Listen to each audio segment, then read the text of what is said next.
Le shiatsu, tel qu'il se pratique aujourd'hui, est une discipline vieille d'un siècle environ qui nous vient du Japon. Ses origines sont toutefois bien plus anciennes puisqu'il est apparu vers 530 avant Jésus-Christ en Chine, où il s'est développé dans le cadre de la médecine orientale. Le mot japonais shiatsu signifie littéralement pression du doigt. Nous allons voir dans cette vidéo ce qu'il peut apporter à chacun d'entre nous et je m'efforcerai tout au long de notre séance d'expliquer très simplement les principes fondamentaux du shiatsu. Ce massage stimulant est pratiqué avec la pulpe des doigts, mais le masseur se sert aussi des mains, des avant-bras, des épaules, des genoux et parfois même des pieds. Le patient est généralement allongé sur un futon posé à même le sol, mais il peut également se faire masser la tête, la nuque et les épaules en position assise. Comme son patient, le thérapeute porte des vêtements amples et confortables autorisant une grande liberté de mouvement pendant le massage. Le shiatsu part du principe que le corps est parcouru d'un réseau de canaux ou méridiens qui véhiculent nos énergies naturelles. Les aliments sont transportés vers les cellules de l'organisme qui stockent des sucres. En réagissant avec l'oxygène, ces sucres déclenchent des millions de petites explosions énergétiques de la même façon que l'essence fait démarrer et alimente une voiture. Le shiatsu exploite cette énergie, ou chi, pour lui permettre de circuler sans entrave dans tout l'organisme. Cette libération des flux énergétiques accroît les défenses immunitaires et joue donc un rôle préventif. La médecine chinoise estime que lorsque le qi circule librement, on ne ressent aucune douleur. Les méridiens s'apparentent à un réseau ferroviaire. On comprend aisément que lorsqu'un train est bloqué sur les voies, il empêche les autres de passer. Dans l'organisme, ce blocage peut se manifester par une douleur ou une gêne qui peut se répercuter sur les émotions, générant de la colère ou des frustrations. Des centaines de points ou tsubo s'égrènent le long de ces canaux énergétiques. Répartis comme des gares le long d'une voie ferrée, ils ont une fonction spécifique pendant le massage. Le shiatsu peut avoir un effet très bénéfique sur divers types d'affections, mais il ne saurait en aucun cas se substituer à un traitement médical. Si vous avez le moindre doute, demandez conseil à votre médecin avant d'entreprendre un traitement par le shiatsu. Le shiatsu est particulièrement indiqué pour toutes les maladies liées au stress, les troubles digestifs, les céphalées et migraines, les lésions musculaires et osseuses, les troubles de la menstruation, la fatigue et l'asthénie, l'insomnie, les traumatismes consécutifs à la pratique d'un sport. Le massage présenté ci-après ne convient pas aux femmes enceintes, mais un traitement adapté leur sera très bénéfique. Le shiatsu est en revanche à proscrire en cas de fracture osseuse, d'inflammation cutanée, de lésions internes ou de cancer. Nous verrons au cours de cette séance 3 types de massages qui illustrent bien les fondements du shiatsu. Cette vidéo n'est absolument pas un outil pédagogique. Elle ne peut être utilisée dans le cadre d'une initiation que sous la direction d'une institution agréée de formation au shiatsu. Il ne s'agit ici que de proposer une démonstration de cet art du massage. Au fil de la séance, je vous livrerai quelques détails pratiques afin de mieux vous faire comprendre ce que vous pouvez espérer de cette technique. Pour trouver un thérapeute qualifié dans votre région, contactez l'une des institutions dont les coordonnées sont indiquées à la fin de cette vidéo. Vous pouvez manger un léger encas jusqu'à 1 heure avant la séance, mais évitez de boire de l'alcool. Si vous prenez des médicaments ou suivez un traitement, veillez à en informer votre thérapeute. Parlez-lui également des douleurs et des gênes que vous éprouvez.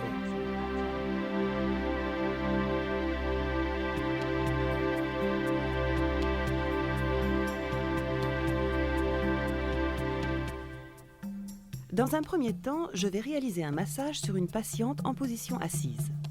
Assurez-vous tout d'abord que votre patient est confortablement installé. En règle générale, si la position n'est pas naturelle, mieux vaut l'abandonner ou la modifier. Le masseur et son patient doivent tous deux être parfaitement à l'aise pendant toute la durée du massage.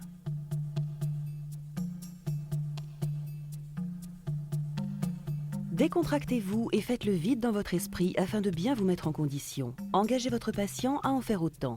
Chacun prend conscience de la respiration de l'autre en régulant sa propre respiration. Vous parviendrez ainsi à mieux vous concentrer sur votre massage et à percevoir les moindres changements qui se produiront sous vos doigts. Ne travaillez jamais en force, mais utilisez le poids du corps pour exercer une pression. Les épaules sont souvent contractées et le massage peut être douloureux. Laissez-vous donc guider par votre intuition. Mobilisez l'articulation de l'épaule pour débarrasser toute la zone de ses contractures. Commencez par détendre les muscles par des petits mouvements fermes. Les étirements et les rotations favorisent l'élimination des toxines présentes dans les fibres musculaires. Ces manipulations font également remonter l'énergie en surface, ce qui vous permet de mieux sentir le flux du chi.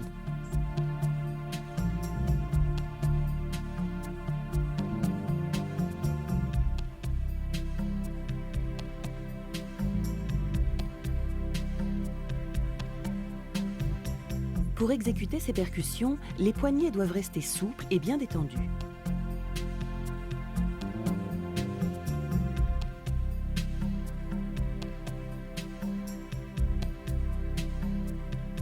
Le principal méridien du dos part des sourcils, passe par le sommet du crâne et redescend tout le long du dos et des jambes. C'est l'un des canaux les plus importants du corps.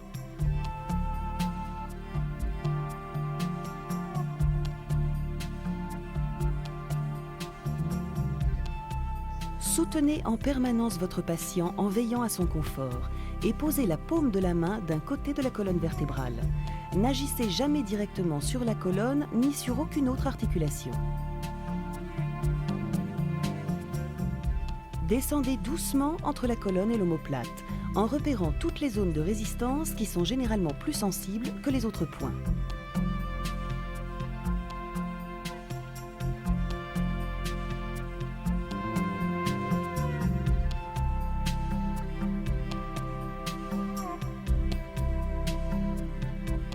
Refaites ce massage de l'autre côté.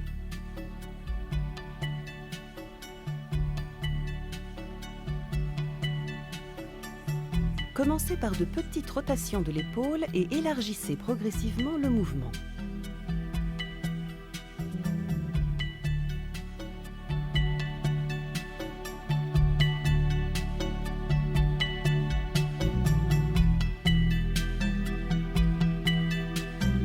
Achevez de décontracter l'épaule en laissant pénétrer les doigts plus profondément sur les zones qui cèdent sous une légère pression. N'insistez jamais sur un point qui semble résister à une pression normale.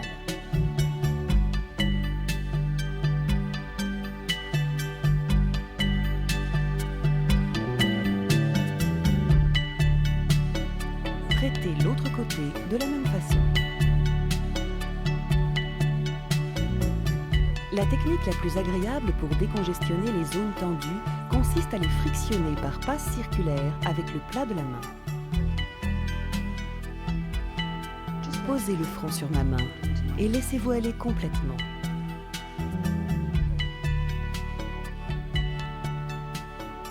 Très bien, détendez-vous. Veillez à ce que le front soit bien soutenu et laissez les muscles de la nuque se détendre sous la chaleur de votre main.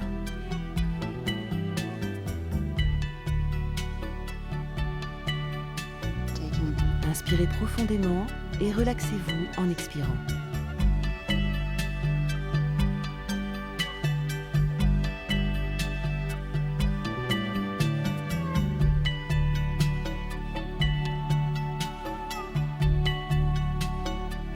Une fois que les muscles sont relâchés, de petites rotations de la nuque contribuent à évacuer les tensions et à détoxifier toute la région.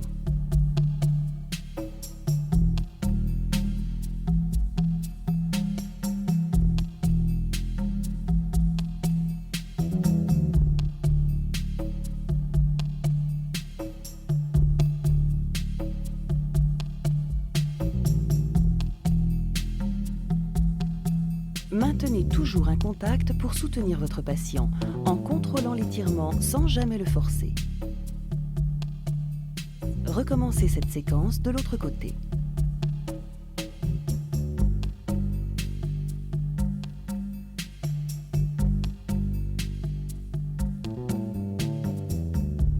Inspirez profondément et laissez-vous aller en avant.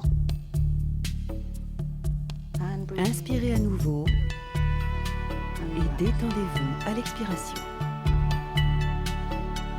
Votre patient est maintenant plus détendu et sa respiration est mieux centrée.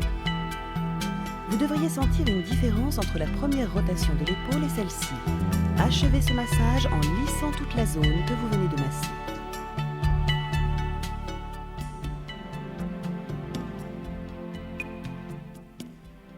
Je vais maintenant réaliser un massage sur un patient allongé sur le ventre. La surface de travail doit être ferme et confortable afin d'offrir un bon support au patient et de lui permettre de se relaxer. Avant chaque massage, prenez quelques minutes pour vous détendre, vous vider l'esprit et établir le contact avec votre patient. Maintenez ce contact pendant toute la séance afin de bien enchaîner les transitions et d'aider le patient à se détendre. Une posture correcte assure une grande liberté de mouvement et une répartition uniforme du poids du corps. Repérez les zones de tension et les points plus sensibles et familiarisez-vous avec le dos de votre partenaire, en évitant soigneusement d'appuyer directement sur la colonne vertébrale ou sur toute autre articulation.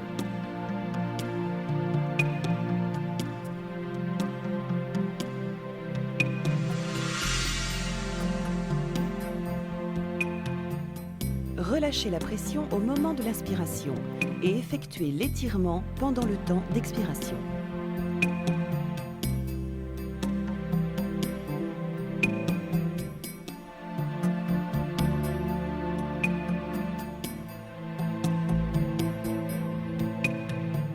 Lors d'un étirement, les deux mains exercent une pression de même intensité.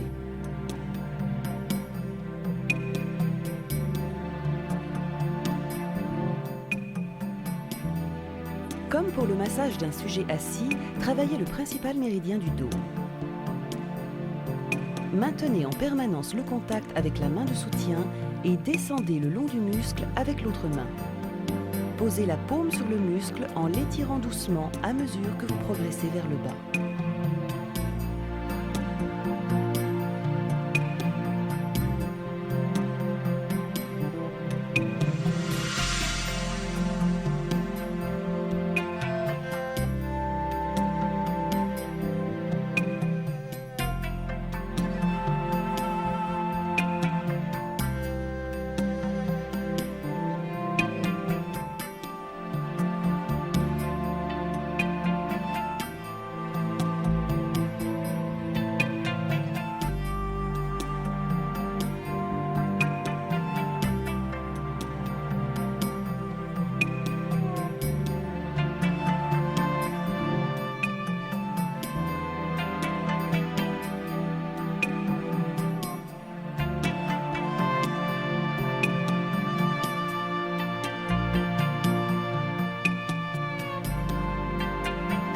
Gardez le contact lors de la transition entre deux types de massage. En exerçant une pression uniforme, liez les mouvements et travaillez dans une position confortable. Restez détendu et appliquez une pression perpendiculaire. Utilisez le poids du corps pour étirer les muscles vers le bas de part et d'autre de la colonne. Remontez doucement d'un geste fluide.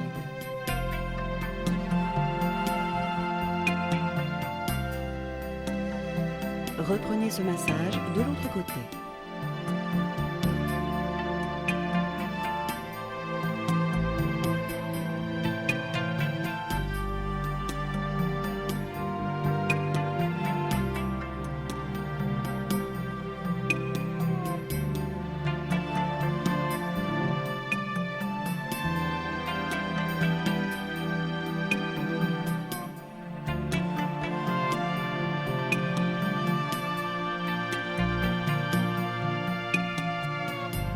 Recherchez du bout des doigts les zones de résistance et de tension qui sont généralement plus sensibles.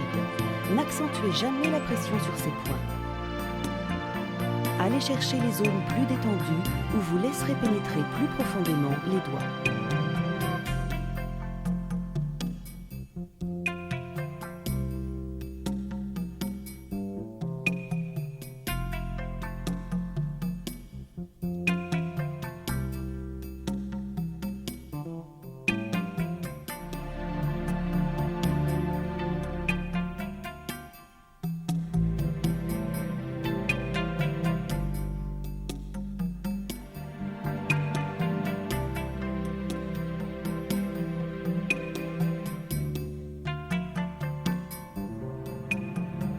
Utilisez bien le poids du corps pour accompagner la rotation de l'épaule.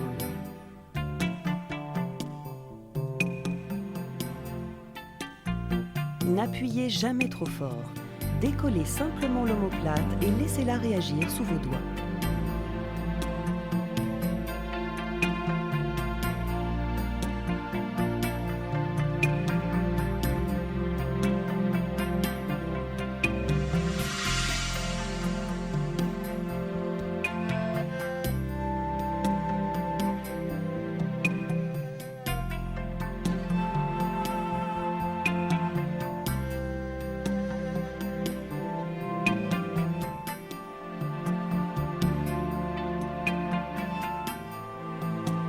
Votre patient préférera peut-être cette position, surtout s'il n'a pas les épaules très souples. Dans le doute, demandez-lui quelle position lui est la plus agréable.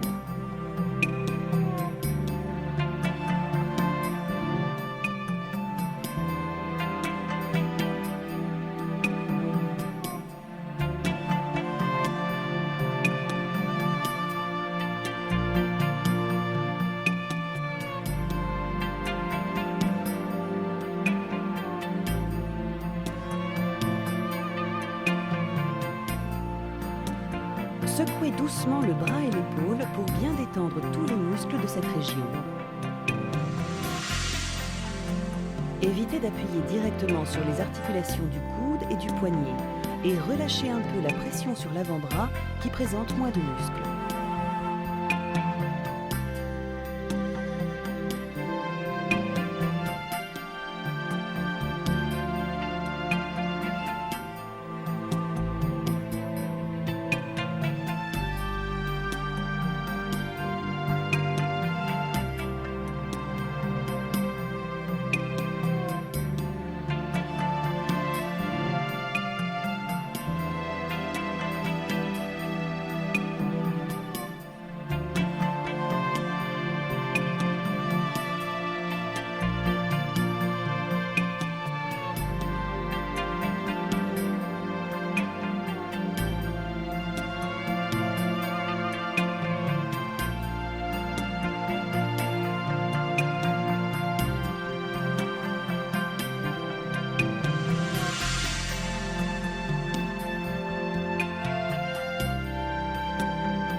Frottez avec la paume des mains dans le sens des aiguilles d'une montre.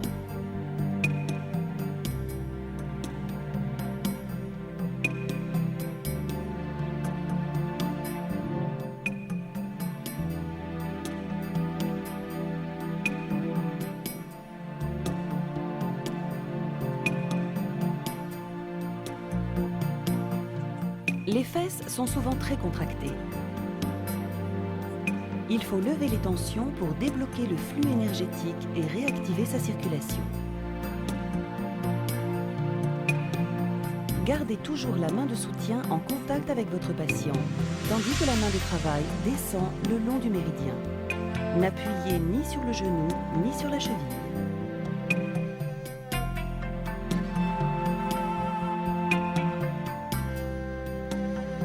Ce massage étire et ouvre les canaux de la face antérieure de la jambe et stimule par là même la circulation du chi. En favorisant la circulation sanguine, tous les étirements aident les muscles à éliminer les toxines. Ils peuvent par ailleurs assouplir les articulations et améliorer la posture.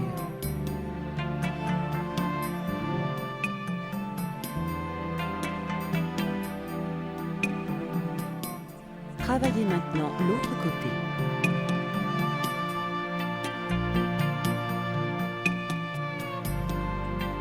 Cette technique est à éviter si votre patient a des chevilles fragiles ou raides.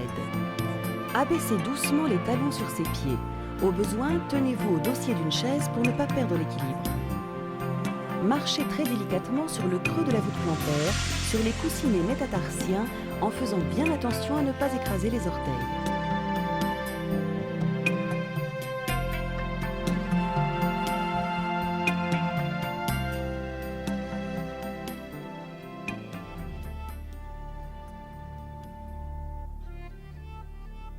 Pour clore cette démonstration, je vais masser une patiente allongée sur le dos. Attrapez les chevilles et secouez doucement les jambes pour bien les décontracter. N'exécutez cette variante que si votre sujet ne souffre ni des lombaires ni des genoux. Balancez doucement les jambes latéralement.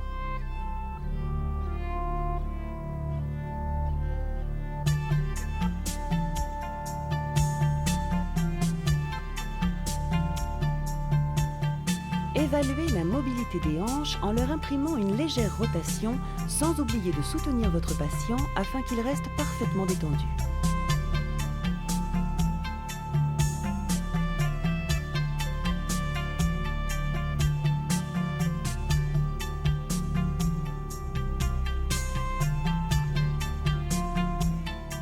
Saisissez la cheville dans le creux de la main et efforcez-vous de ne pas perdre le contact. Commencez par de petites rotations de la hanche pour apprécier sa mobilité. Débloquez bien l'articulation en soulevant légèrement la jambe.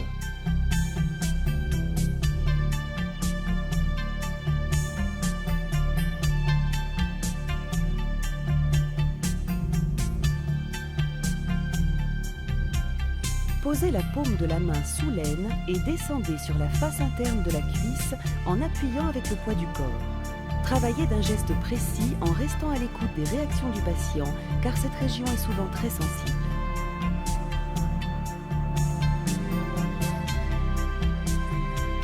Les sujets les moins souples préféreront cette position.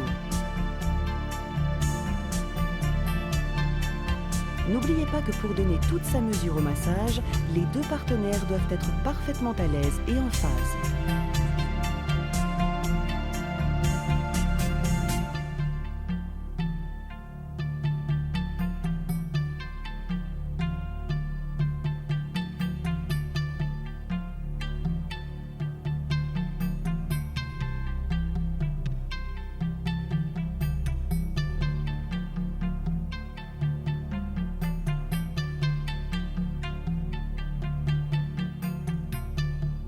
Cet étirement sollicite beaucoup la hanche et est réservé aux personnes souples.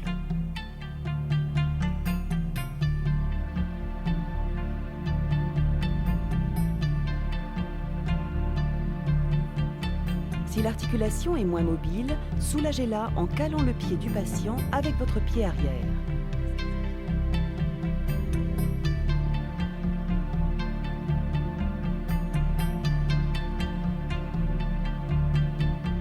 Pour cette technique plus complexe, modulez la pression du genou en veillant à maintenir un contact permanent.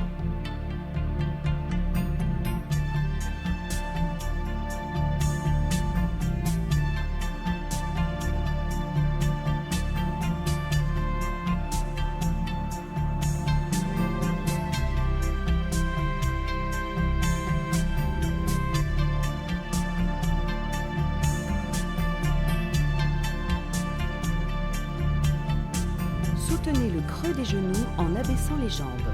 Redoublez de vigilance en manipulant les articulations. Reprenez cette séquence pour traiter l'autre côté.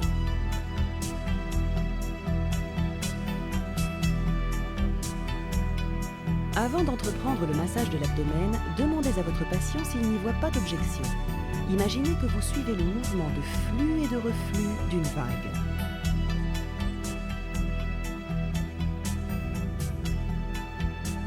Creusez légèrement les reins et laissez-vous retomber sur ma main.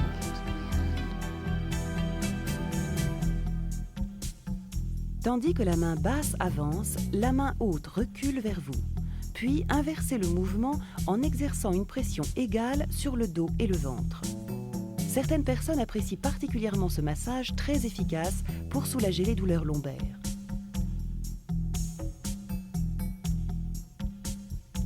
En travaillant cette région, contrôlez bien les réactions du patient. Assurez-vous qu'il reste détendu et évitez de faire pénétrer les doigts trop profondément.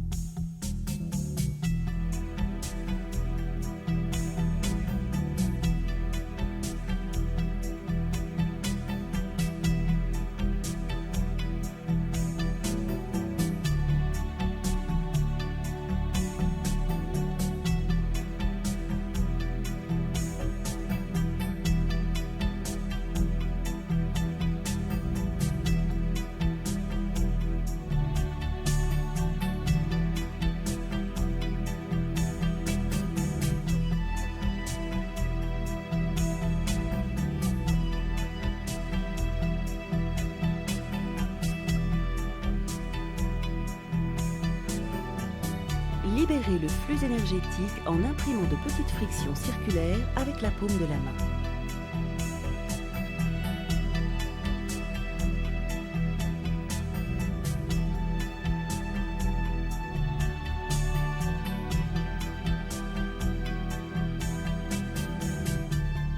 Détendez les épaules et repérez du bout des doigts les éventuels points de résistance. Ne forcez jamais les étirements en rotation. Évaluez l'amplitude de mouvement de votre partenaire. Vous sentirez la souplesse de l'articulation dès la première rotation. Puis vous pourrez accentuer progressivement l'étirement lors des 2 mouvements suivants.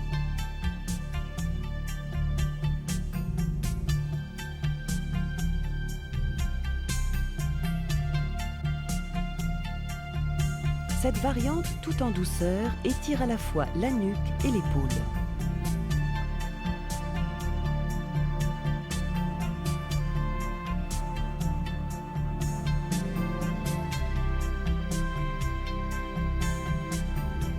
N'appuyez jamais trop fort sur les articulations.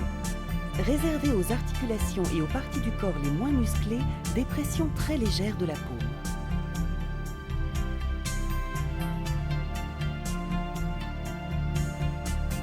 N'oubliez pas que les doigts sont parfois aussi très crispés.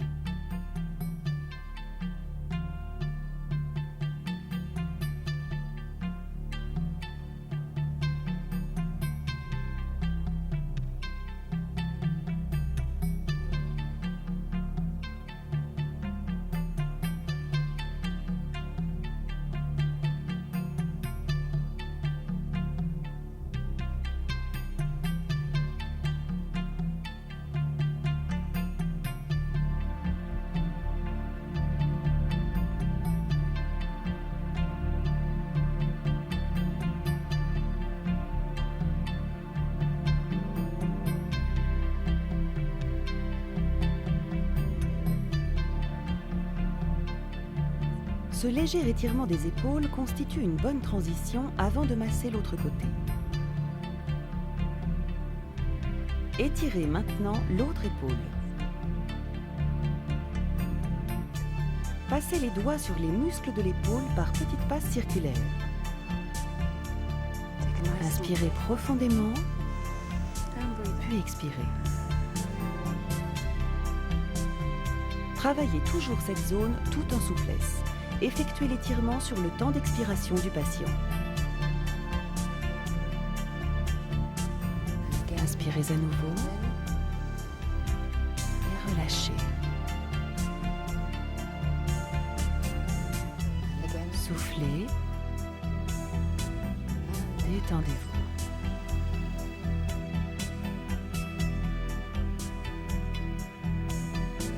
Posez la paume de la main sur la base du crâne et retenez bien la tête sans la surélever.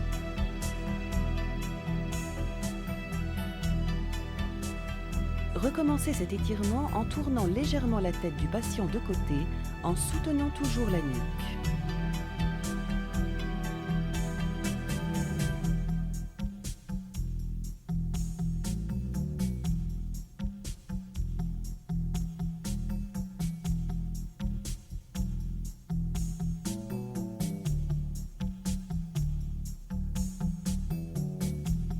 Dispersez les contractures du visage, achevant ainsi votre traitement.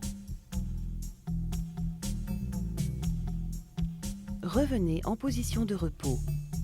Gardez les mains sur la tête du patient en surveillant votre respiration. Faites le vide dans votre esprit et décontractez-vous entièrement. Vous avez intégralement travaillé le corps de votre patient des pieds à la tête pour libérer et tonifier le flux énergétique de Qi. Le massage est maintenant terminé. Retirez lentement vos mains et restez immobile quelques minutes.